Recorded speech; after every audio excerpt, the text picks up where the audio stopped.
Avec la couleur, on obtient une énergie qui semble provenir de la sorcellerie. Matisse.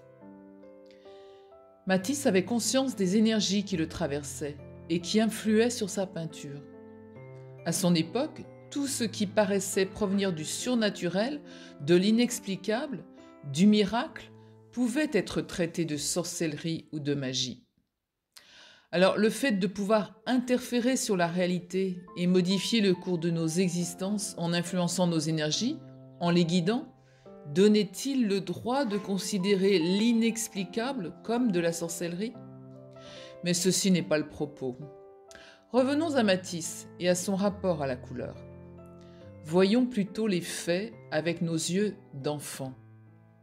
On a tous assisté à l'émerveillement d'un bambin tenant maladroitement son pinceau, le trempant dans un rouge intense et écarquillant de grands yeux en appliquant la couleur sur sa feuille.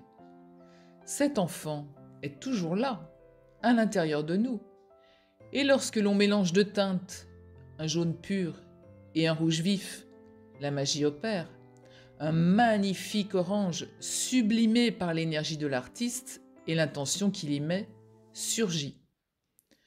Selon son état d'esprit à l'instant où il crée le pigment, selon sa douance en couleur, la qualité de son apprentissage, la teinte qu'il produira n'aura pas la même énergie que celui d'un autre artiste.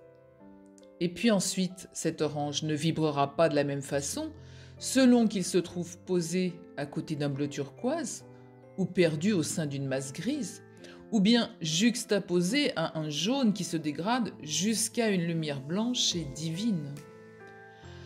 Alors ne lâchons pas notre main d'enfant.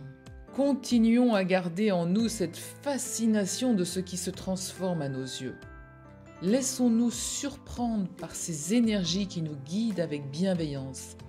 Restons dans cet enchantement. Et vous, quelle est votre relation à la magie des couleurs ?